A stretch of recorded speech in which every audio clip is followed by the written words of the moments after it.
Sometimes you are in situations that are just not that pleasant. Sometimes you are having experiences that just don't feel that good.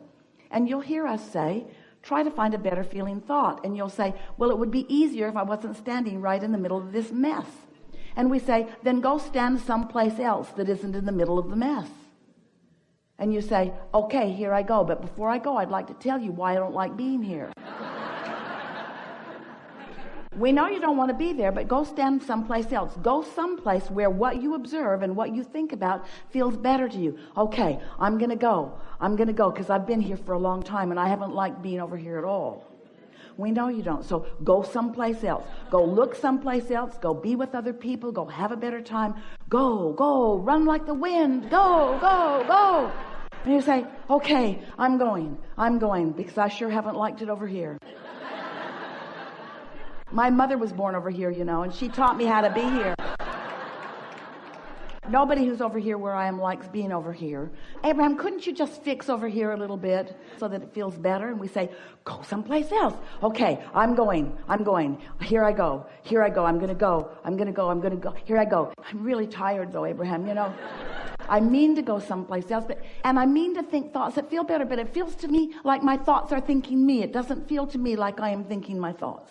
It feels like my thoughts are thinking me. And we say, that's because law of attraction is responding to where you are. And then you say, okay, so law of attraction is responding to where I am, and you're telling me to go someplace else, but law of attraction won't let me go, Abraham. Law of attraction will not let me go. I'm trying to go, but I can't go. And we say, well, then just relax a little bit. Look at where you are with a little less definition. Talk a little less about what you don't like about where you are.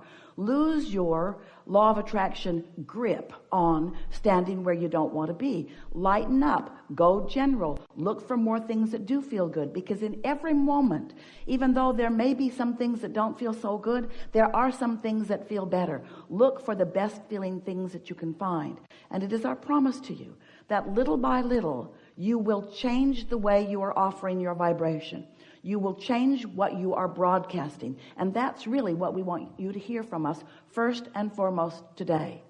What you broadcast, which means what you think about and what you focus on and what you talk about, what you're broadcasting, is what is accomplishing your vibrational attitude. It's what your point of attraction really is all about.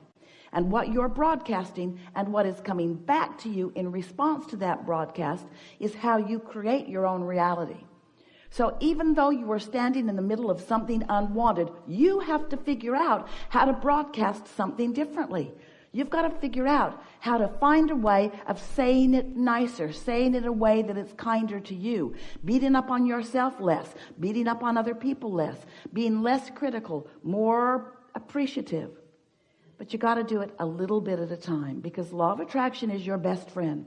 Because law of attraction is consistent. Law of attraction is always reflecting back to you what you got going on. Now we know it feels like you've been influenced by others. And it feels like a lot of what you're feeling is in response to what others are doing.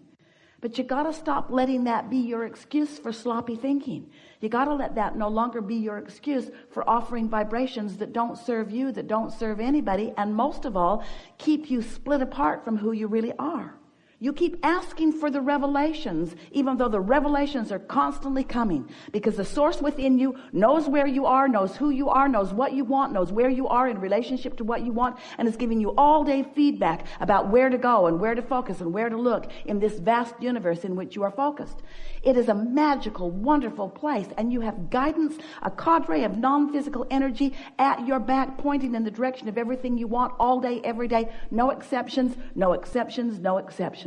And so what we want you to understand is, in order for you to hear, in order for you to realize, in order for you to be in the receptive mode of what's being broadcast, you got to be feeling pretty good. And when you are in despair, on your knees, praying for recovery or praying for improvement, even though your prayers are being answered, everything is lined up, you cannot hear, you won't receive the impulse, and you'll wonder what's going on. And we want you to know the only thing that's going on is that you're out of frequency, and it doesn't need to be that way. You shouldn't have to wait for what you've already created. You just got to tweak it a little bit to begin letting it in. And once you get the hang of this, and that avalanche of well-being starts blasting and manifesting into your experience, so much so that others are saying, what are you doing? How is it that I just barely hear you say that you think you might sort of kind of like to have some of that, and there it is in your experience? Why is it that things are happening so easily for you and not for the rest of us, your friends will begin to say? And you can tell them, they may be ready to hear and they may not. I figured out that I gotta get my vibrational frequency in alignment with what I'm asking for. I had to practice my beliefs into vibrational alignment with the things that are in my vortex. And they'll say, okay, crazy lady, come with me to this little padded place. And you say, I'll go eagerly because I'm sure it's on my vibrational path and there's probably all kinds of wonderful things in there. Probably meet my crazy true love. So it's an awareness that you are continuing a vibration that isn't serving you. But on the other side of that is the desire to feel better, the desire to feel good. And so it really is about creating enough steady momentum of feeling good that those, particularly those conversations that you have about yourself that are hard on yourself, begin to just dissipate. Over years, we found a lot of different ways of saying to you that this could be a moment, and we're talking about any moment, when you could realize the perfection and value of you. And if it's been one of those moments, then you feel eager. You feel elation. You feel that light-hearted feeling, that sensation of right place, right time, on the brink of something really good or really exciting or really adventurous happening. And if you're feeling less than that, if you're sort of complacent or bored or worse, ornery, then you're depriving yourself, and it's a word that some of you like and many of you don't like, but of the blessings that are raining down on you. But you see, these blessings, these situations, these circumstances and events and all manner of good things that are raining down upon you have to be translated through your perception. You have to start hanging around in the vicinity of that. So many people are not hanging around in the vicinity of it, just waiting for something good to happen to which they can have a positive response. And if you can get over that, that's really what we want to say to you rather than shut up. We want to say, get over needing evidence for feeling good. Just let the feeling good be all that you need. And when you think about it, it ought to be pretty easy, because everything you want, whether it's a vacation or a material object or a pile of money or a relationship, everything that you want is because you want that light-hearted, good feeling. Esther used to say to Jerry, let's go get a Coke and pretend like we're on vacation. Well, they were sort of kind of always on vacation. But what she meant was she was looking in that moment for a light-hearted feeling. In other words, want to do 50% less right now. Want to be in that laid-back, easy, what's the universe going to deliver to us now that could surprise and delight us mode. And there's something about letting go of struggle and letting go of, and the people around you are not going to like us for this, especially if they're your children that we're talking to. But if you could let go of that feeling of responsibility and start amping up the feeling of more spontaneity and more just letting the good times roll. Seriously, people, you have been sifting through the data and have accomplished a vortex that is monumental in its stature and abundance and importance. And it's time for you to lay claim to it. It's time for you to begin cashing in your vibrational reality. It's time for you to start spending your vibrational currency. It's time for you to start letting in what's all piled up for you that has been being held back by you and only by you, by things like your sense of responsibility, by things like your sense of unworthiness or of needing to prove some sort of worthiness. And so that's the biggest thing that you are helping us to feel that you have let go of. In other words, you've let go of a big wad of caring about how you are perceived by others who have no way of perceiving. when you're looking to others to see you as you would like to explain to them that you are, but they misunderstand and they misunderstand and they misunderstand and they misunderstand because they've not walked where you've walked. They didn't come like you came. They don't know what you know. They don't want what you want. They don't believe what you believe. They don't understand your gap or your vibrational relativity. And yet there's this feeling of, well, if I could just explain a little more, then you would get me. And we want to say, stop caring. We're piling this on top of the shut up thing. Yeah.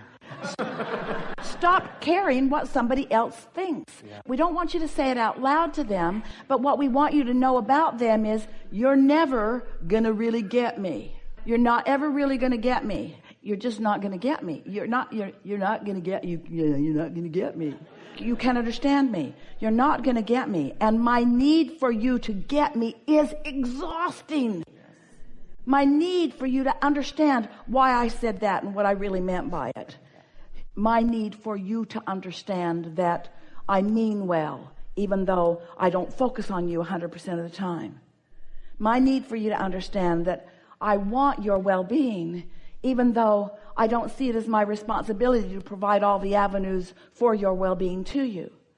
My need for you to understand that life is supposed to be good for all of us, and it's being really good for me, and I want it to be really good for you, and I don't want you to be jealous of the good life that I'm having. I want you to hold yourself in a vibrational place where you allow the good life that is all queued up for you. So you come as this teacher, as this uplifter who passionately not only wants to feel good, but wants everyone around you to too. And when they don't, you're taking a much bigger hit than you ever meant to take, because it was never your job to vibrate for them. It was only your job to vibrate for yourself. So many of you come in your unique differences in order to stand as you are, to be misunderstood. The best thing that you ever do for anybody is to let them misunderstand you and just let it go.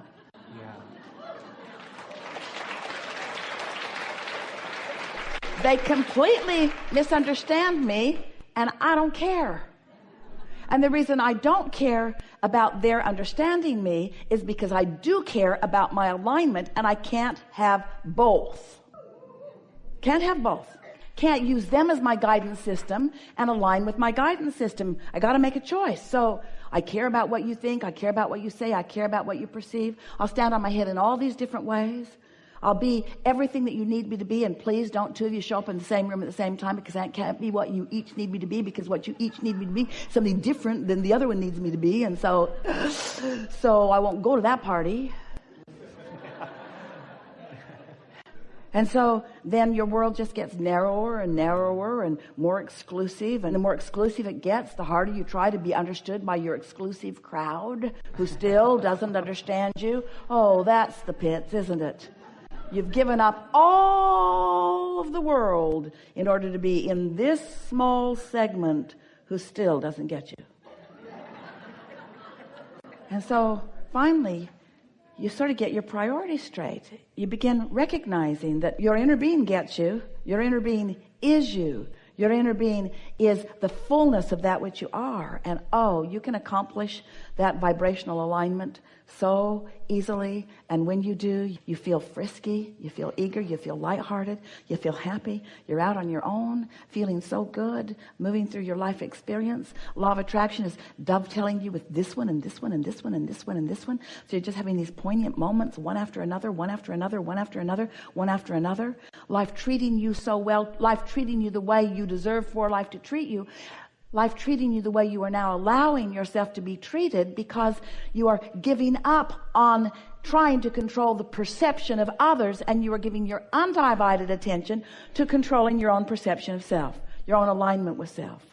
And that dovetails so perfectly with the doing so much less in terms of action and allowing yourself more pleasure and alignment and appreciation. Less condition, more unconditioned. Really good conversation. We have enjoyed this interaction more than any words that Esther could ever find could convey to you. And while we stand in a place of knowing about what this conversation